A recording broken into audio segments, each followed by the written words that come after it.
All right, troops.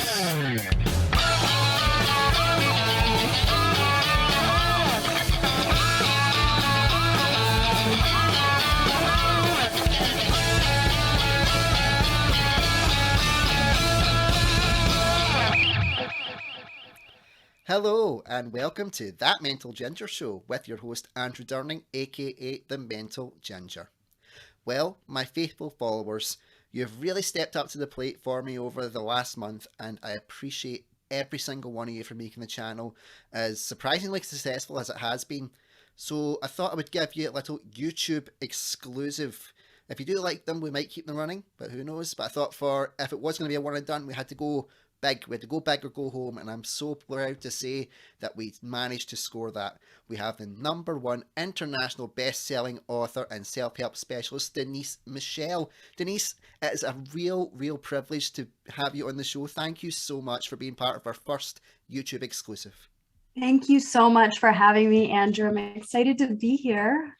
Yes, I'm just what obviously I've known about you is just how positive and bubbly, just such a lovely person that you are. But I don't want to do a spoiler alert for my guests. What I like to do is to get the guests to tell us their origin story, because if there's one thing that we all have in common is that we all have an origins. So Denise, for my faithful followers, please tell us your origin story. Okay. Well, hi, everybody. I'm Denise Michelle, the Self-Love Alchemist. And self-love is my expertise, everything self-love, self-care, and self-healing. And the big question that I get a lot is how did you become a self-love expert? And it wasn't a dream as a child, I'll tell you that much. But it did start with birth, being born with a mental illness called borderline personality disorder, which I lived with up until I was diagnosed at 26 years old. And I lived with that illness, not understanding emotions, and a lot of self-destructive behavior growing up, and not having intelligence when it came to my emotions and how to deal with communication and how to really evolve properly. And so as I grew up, my body was growing, but emotionally I was not. And so this is where, I'm sure a lot of us can relate to inner child wounding and the inner child trauma and behaviors, that we continue even as adults have to, we how do I say this? We bring it into our adulthood and it shows up in all of our relationships. So dealing with borderline and going through that at an early age, and then getting into my adolescence, starting to have really dark thoughts, suicidal thoughts. It became suicidal behavior. I even, tried to commit suicide when I was 14 years old. And it was all because I would say it was a misunderstanding of what emotions were. I had no real clue. And then as I got older, BPD tends to get worse in your 20s. So everything that I was experiencing in my teenage years, emotional dysregulation, and then, you couple that with unstable home environment, for me, self-destructive behavior with promiscuity, and not really knowing and understanding how to have any kind of real relationship. But I will tell you this, everything that I was seeking had pure intentions, because everything I was seeking was about love. I was trying to find love. I didn't know where it was.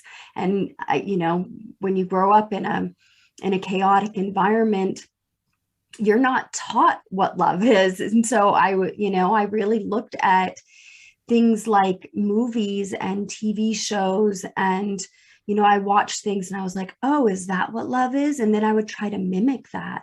And that was a big part of living with borderline. Now, when I got finally diagnosed at 26 years old, it was a godsend. I mean, it was a real turning point in my life, because now I had something tangible to work with. And I felt like there was light. I felt like, oh gosh, like now I know what's wrong with me, type of thing, you know? And, but little did I know that the healing process would be extremely long. It was a long tunnel. And, I'm probably one of the few people on this planet who has recovered from borderline. And I don't say that lightly at all, because it's an extremely arduous journey.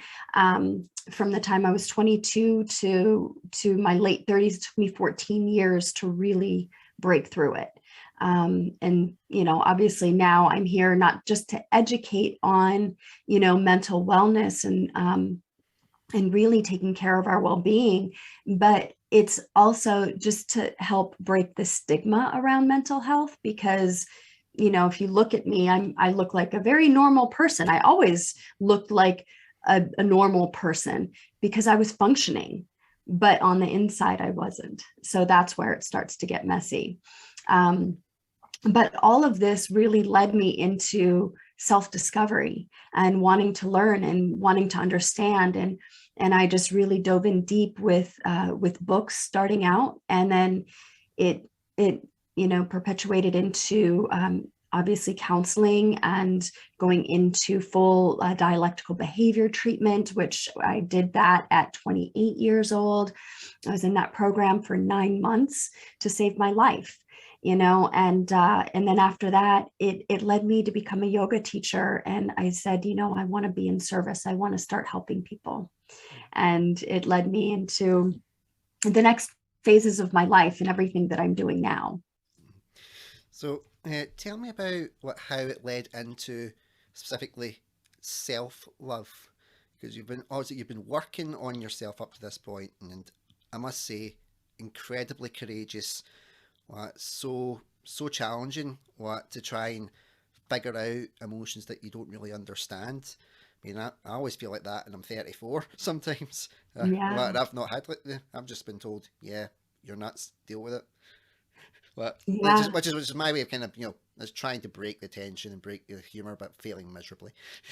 Yeah. but Yeah. but Well, that's what it is. It's a lot of failure moments. mm, That's true. That's the truth. yeah. So, So we can put some light on that. yeah, so you were working on obviously getting better, but when did you kind of click to the fact that it was more a self love that you needed to work on rather than like a self improvement?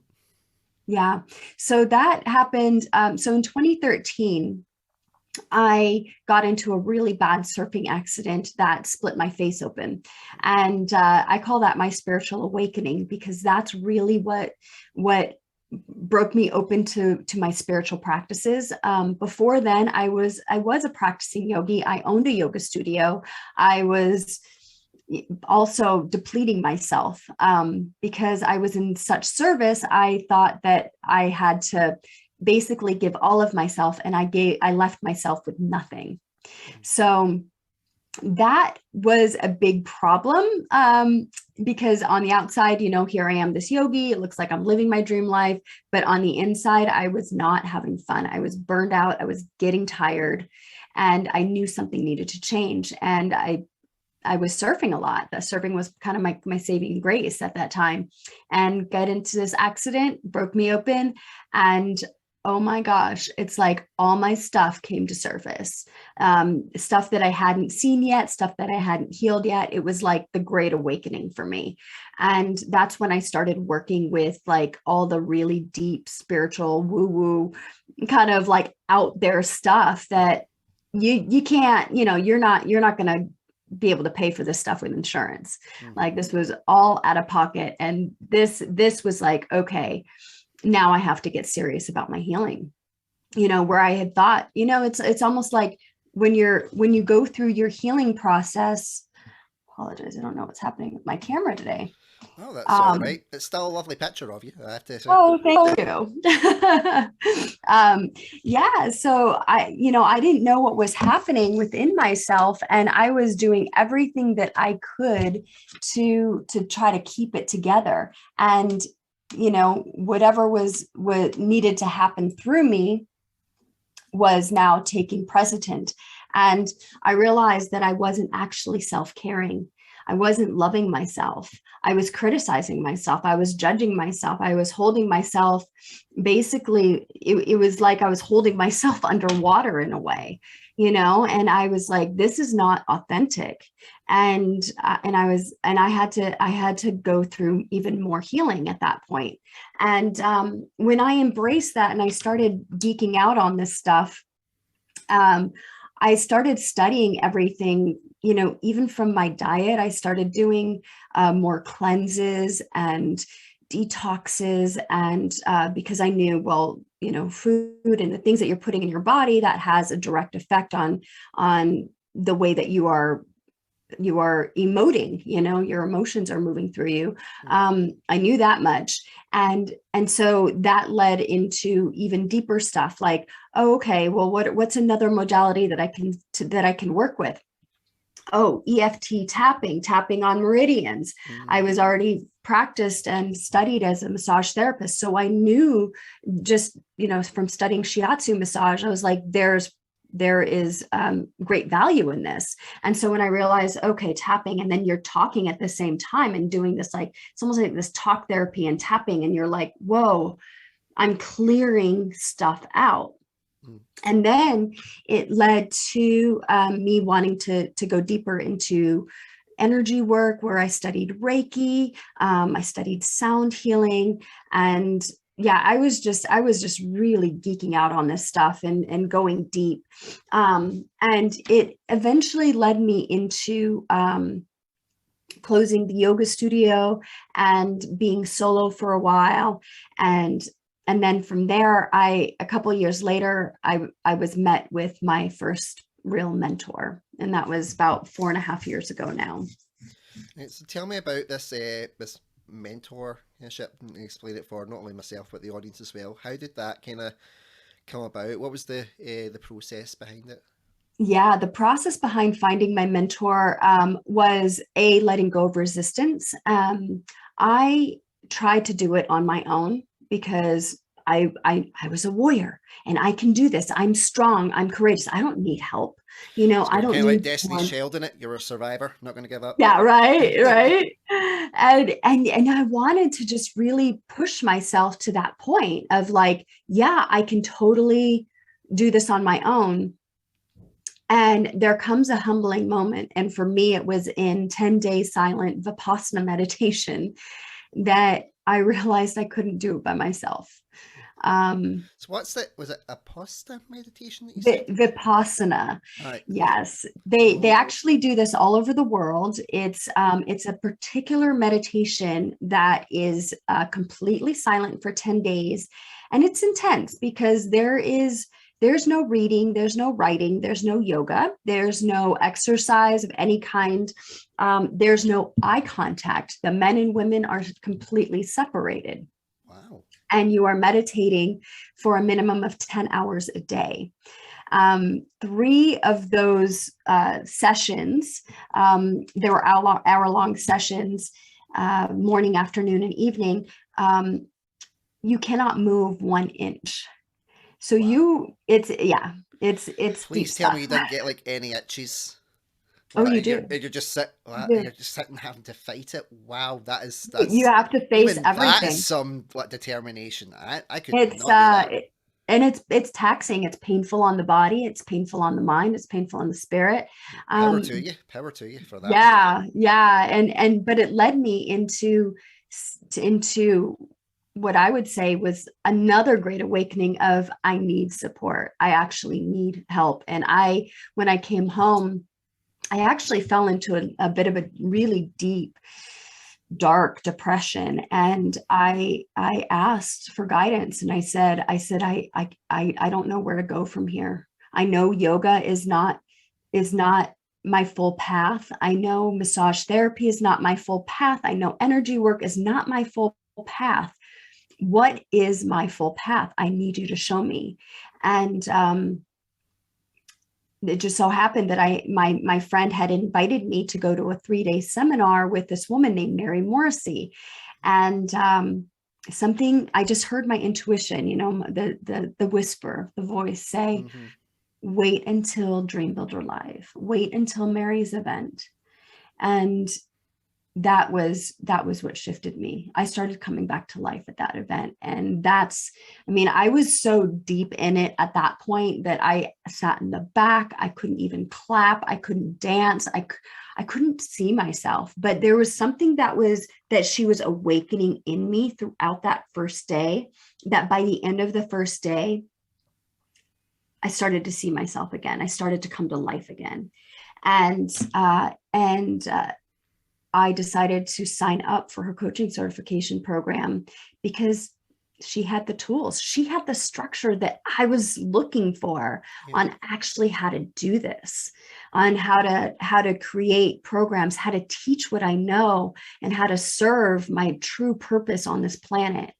And I will tell you, that was the greatest risk that I've ever taken, because at that point I had just a couple of years earlier had filed for bankruptcy. I had $0 in the bank. I had to find the money, and I did it. And I did it because I said, you know, if I can just help one person, all of this will be worth it.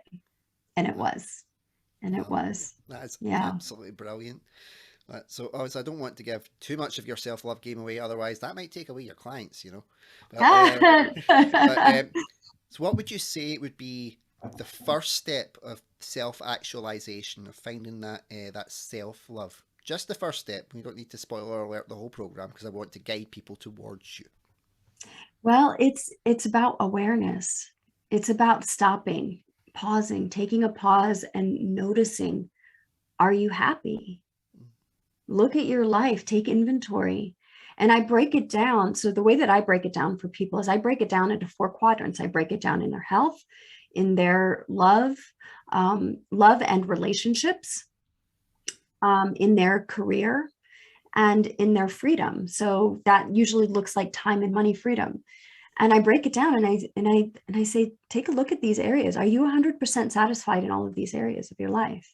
And if you're not, what is it? What are you longing for? Where are you not feeling fulfilled? And you have to ask those questions first, because knowing that can start leading you to the solution. That's a really good starting point, and I'm sure it'll probably have piqued a lot of my followers' interests. So, this is where I will say, sell, baby, sell. Where can we find you? Where can we find Denise Michelle? Sure. So you can find me on my website, of course, which is called bridgethelove.com. And you can also find me on the socials. So I'm at Denise Michelle XOXO on Instagram. And you can also, through my Instagram, there's a bunch of links, and you can join my private Facebook group called the Self-Love Tribe. And I am constantly, whether it's through the tribe or through Instagram, I am constantly sharing information, all kinds of stuff. I share a lot about my personal life. I share a lot about just different tips and hacks, and things to be aware of, things just to notice throughout your day. I'm all about like giving a lot of free content away, and just getting people to start noticing. That's the first step. Just start noticing that you have the ability to love yourself. And sometimes when you hear that word self-love, some people just kind of roll their eyes, and they're just kind of like, whatever, I've heard that before. And I'm like, yeah, but if you don't learn how to love your true divine being, this person that you were born into, this body that you were born into, how the hell are you going to learn how to love other people? And not only that, how are you going to receive other people's love? And that's the kicker that everybody seems to what misinterpret. A lot of people think self love is connected to like ego, and it's like they think it's an ego trip, that you're thinking too highly an opinion of yourself. But it's not that. It's about realizing that you are worthy of taking a breath every day, and once you realize that, then you can start being there for the people that matter most in your life. Like in my case, like my wife and my kids and my Yeah. family, and things like that. And I obviously follow you on the socials as well. And I did my I call it market research, but it's really just stalking. It's one of the things that kind of has drawn me to you, like getting to know about you, is how open and honest you are about the struggles that you go through and things that happen in your life. And it's so refreshing to see. Because anytime that I try and I try to be as open and upfront about my own life as I can, and sometimes I feel guilty for that sharing. But seeing that other people are doing it, like yourself, it made me feel less alone. So I want to Yeah. personally say thank you for giving me the courage to help speak out as well. I love that. And that's why I do it, because everybody has something to share. Everybody has a story. Everybody has a voice. And we need not pin it down. We need not look at ourselves and say, well, just because I have, I haven't had that kind of trauma in my life, or I haven't, had it as hard as so and so. Doesn't matter. Everybody has their own unique human experience on this planet. And Mm, every single person on this planet is relevant. definitely. Every single person on this planet is a miracle for being here. And it is such a disservice to yourself to say, I don't matter, because you do. Hmm. Right. And that's, I think that this is why I was given the lessons that I was given. And I don't wish what I've been through on anyone, but the things that the wisdom I gain from all the experience, from the moments where I have to fight for my life, sometimes where I have to fight against my thoughts and my behaviors, my patterns, it's worth it, because I know that I'm helping one more person out there. Hmm. I never know who's listening, who's watching. I can safely say, like, given the amount of followers that you've got on your Instagrams and the Facebooks, you're helping a lot more than one person, and you're doing a world of good to the world. Thank Now you. I receive that. let's talk about your book. Like, Yeah. right. So how did that come about? What was the thought process behind writing your number one international bestseller? Just giving you another plug there. Thank you. I love that. It's called Asian Women Who Boss Up, and it's actually a collaborative book. My first book was my collaborative book, and who knew that it would become a number one international bestseller in three categories? I didn't know. But what is so special about this book is I am actually half Asian. So my mother was Filipino, my father is Italian, and I really I saw how devastating my mom's life was in a lot of ways. My mom led a very traumatic life. It wasn't totally happy. She didn't have a lot of self love, self worth, but she was the sweetest, kindest, most generous person. She was my compass. And for those of you who don't know, while this book was going to print, she actually died from COVID last December. Oh dear, I'm really sorry to hear that. Thank you. And so this book means more to me than anything that I can possibly that any accolade that I've ever accomplished. Hmm. I will always look at this book and I see her.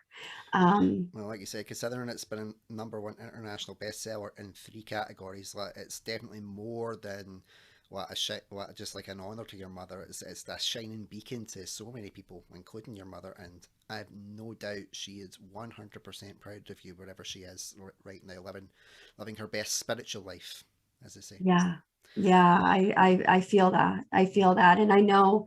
I mean, I got to share the cover with her right before she passed away.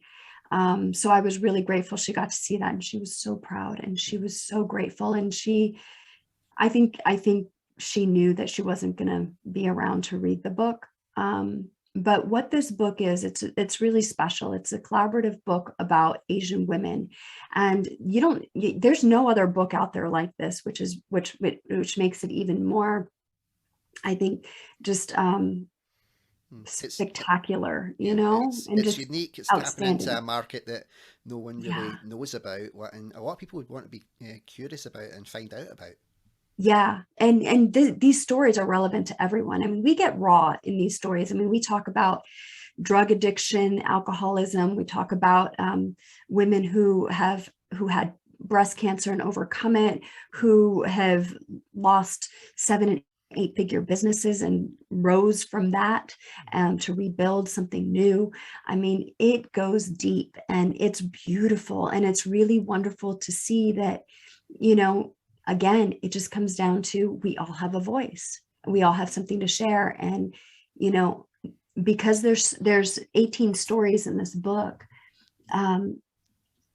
somewhere out there you can relate to at least one of us. Yeah, I'm pretty sure there'll be a lot of people that can relate to those stories. So, what does 2022 hold for you, Denise? Like, I'm really fascinated to see where you think your journey is going to take you, or are you just going to carry on living like moment by moment? No, I'm actually breaking through to the next phase, and it's terrifying in a lot of ways, because I'm really deeply stepping into leading a community into love, and to do that through my own process. It's no longer about small groups, or I'm building a community. I'm building a tribe of love, and that's what Bridge the Love is all about. It's not just my website or just a brand. It's a movement, and we have to learn how to truly understand what love is within ourselves, so we can radiate that into the world. And that's what I'm working on, is more visibility. I actually will be launching Bridge the Love podcast next year as Oh, well. brilliant. I'm excited for that. I will Yeah. be launching my new 6-week group course called Unlocking Your Superpowers, which is going to be a blend of really beautiful hypnotherapy work um, on top of coaching, and just helping people to up level wherever they are. It's mostly going to be for spiritual entrepreneurs to get to the next level in their life, and whether it's in their career and whatnot. So it's all about authenticity, and then I'll also be receiving, which I'm very grateful and excited for. I'm going to Dubai in the spring, because I'll be Wow. receiving an outstanding leadership award Oh, in Dubai that I was congratulations. nominated for. Thank you so much. Wow. It's actually on my mom's birthday, which is just profound, that Oh, uh, if ever to there's a be sign, if to ever there is a receiving. sign, it's definitely that. Yeah, Wow, yeah. So that's there's a absolutely lot of good amazing. things coming. 2022 is going to be going to be the year of Denise Michelle. I can feel it. Well, It'll be a magical year. and when your podcast is ready to roll and you've got your episodes lined up, please let me know so I can share it to my followers as well, and we can help build this tribe up. You're doing a lot of good for the world, Denise, and it's Oh, really humbling to have been able to have what some of your time. I really appreciate it. oh, it's my pleasure, Andrew. Thank you for having me.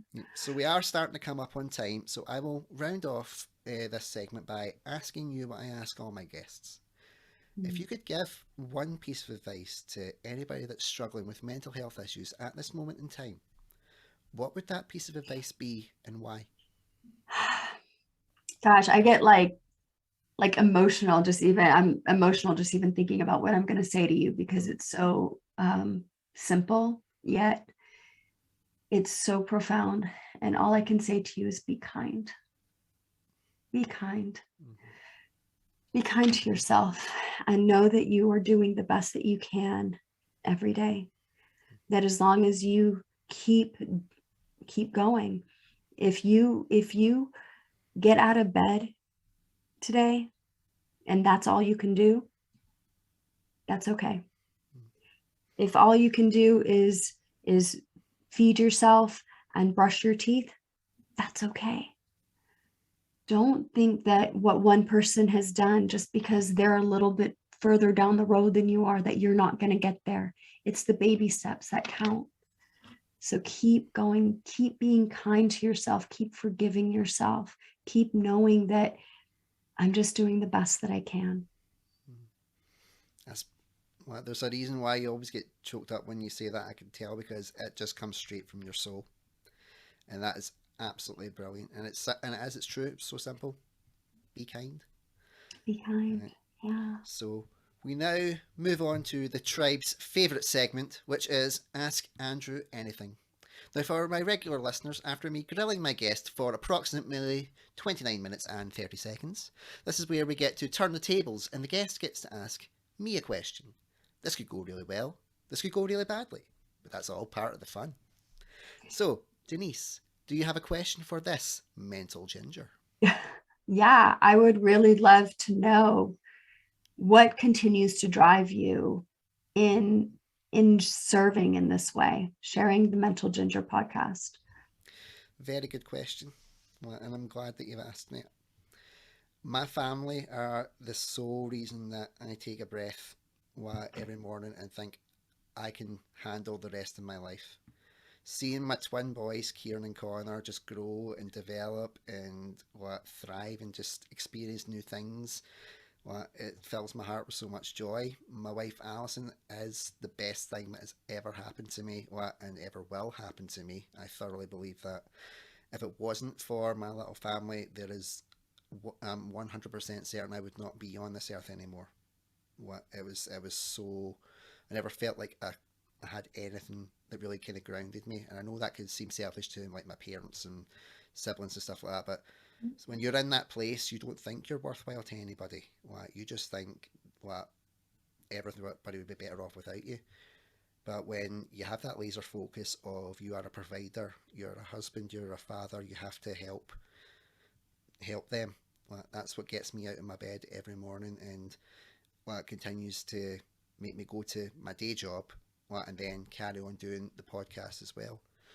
But the main reason specifically for the podcast to keep going is to keep spreading the word that mental health's real. It's not a myth. It's not something that people fake. People fake being well. They don't fake struggling. And I think that's what a lot of people fail to realise. That people more often say I'm fine or I'm okay rather than admitting that they're not doing okay. I always had my own thing that for me, fine meant freaked out, insecure, neurotic, extremely busy. And that was always my way of kind of saying, "Oh, I'm fine," but it's really going, "No, I'm not." And it took me a long time to admit to other people that I would be struggling because I always felt judged or ridiculed or persecuted. And I don't want anybody to feel like the way that I did. I especially don't want my sons to ever feel like that. Mm-hmm. And I want them to see not only their dad, but me as Andrew Durning, that I struggle, that I am going to make mistakes, that if I do have a bad day with my sons, that I'll apologise and say, Daddy hasn't been feeling well today, but he will try and work on it to be better tomorrow. And you see that with how they react and how they respond to you. And we've just got such a great relationship. So I'm going to keep going and proving that if someone who self-deprecates himself practically every single second can get up and take on this life and go, I'm actually really good at doing podcasting and mental health and raising awareness of it, then anybody can do anything they set their mind to. I love that. And you know what I love too is that, as a man, right? And I'm sure you've seen this a lot. Um, I feel like sometimes people aren't as kind to men when it comes to mental health, because there's a stigma even around men need to be stoic and men need to be strong and buck it up, and it's I love that you are opening this up and that you're teaching your boys this. I think this is so important. You are shifting the paradigm. You were breaking that cycle. I mean, whatever happened in your family up until I always say that people who you know I don't necessarily call us black sheep, but yeah, kind of, right? The people in the family, we're the ones who are helping to heal our family lines. We're breaking the cycles in our families. Why? So we can see the generations that are coming after us. They don't have to go through what we went through. We don't need to keep reliving the past traumas, right? All that stuff comes into our bodies, and you're breaking that. And I love it. And I think I commend you on that. I commend you on having the courage to start this podcast, to be such an incredible role model for your child or your children. And I mean, to your family and to all the people that listen to your show. Oh my gosh, this is amazing. It's quite scary how quickly it has started to take off, and one of my friends said this to me the other day. He said that what you'd call them subscribers, you never call them people, and I think it's because you feel like no one's watching, but they are, because you wouldn't get the numbers otherwise. and it really kind of hit at home, and that's why I kind of wanted to do this as an exclusive as well. Not only because I have such a top tier guest, but because I wanted to say to everybody that is what supported me, especially through this last month where I was doubting myself, that I do appreciate every single one of you that tunes in and what leaves a like or leaves a comment, or and all the guests that have reached out to say I want to be on your show. What before they even realised that, before all we had like 50 subscribers and like 2 views, what they were like, oh, I can see potential in this. I want to come on it, and I couldn't even see the potential in it because I couldn't see the potential in myself. And it's been so humbling. It's been so thought provoking, and to everybody that's watching, well, I just want to say thank you, and I really do hope that we carry on in this journey, and you'll get to hear me like having my bitches and my moans, and getting such fascinating guests on like we have right now, and I'm so humbled by the experience, and thank you all so much, and thank you Denise for agreeing to come onto the podcast. I also want to thank your team who have been so supportive to me, and really helped me with kind of doing my very first like professional booking. This was Oh, this was a massive like learning curve for me. And they were so nice and they were so helpful. What I know Mira is the name of the one, Mira, yeah. but your what's the name of your VA again? I have two. I have Mira and I have Zarina. Serena. That's the one Yeah. that's the name that I couldn't remember, and I feel so guilty for that. But Serena, thank you as well, both of you, for just being so kind and helping me through it. And Denise, They're amazing. I'm really grateful to them. They have my gosh, they that and that's a big deal to me, is that this is, and I tell the girls that all the time, that this isn't about me, this is about us. And so it's even important for them that if they have something going on personally, mm-hmm. that they communicate that with me so we can support. And Yeah, they were kind of like taken aback when I said that, because I said, look, this isn't about me telling you what to do and just delegating, trying to get me on more channels and whatever. I said, this is about what we are doing together so we can make an impact. I said, I don't see this isn't just my job. I said, my job is to show up, but you are a big part of how I get to show up, mm-hmm. and they love that. And so, that's the way I see it. As my team continues to grow, and that's just one small part of my team, but as my team continues to grow, I I also look at, how they are treating themselves. And if they're not being kind to themselves, if they're not open and willing to grow with themselves, it's like, these are the kind of people you know, that are part of Bridge to Love. Mm-hmm. It's like we rise together. Yep. I'm not here to leave anybody behind. Yeah. But you have to do your work, right? You got to do your own inner work Yep. to be on this journey too. Mm-hmm. Well, and your entire team have been really fantastic, not only with me, but with what you're doing as a whole. I really appreciate you coming on, and just taking time out of your day to talk to me. I'm Oh, sure that anybody listening will have been pretty inspired by what you said, because I know I was. So go check her out. Go, as you said, find her on Instagram, find her on Facebook. If you can't find her, go on my Instagram, my Facebook. You'll find her through that.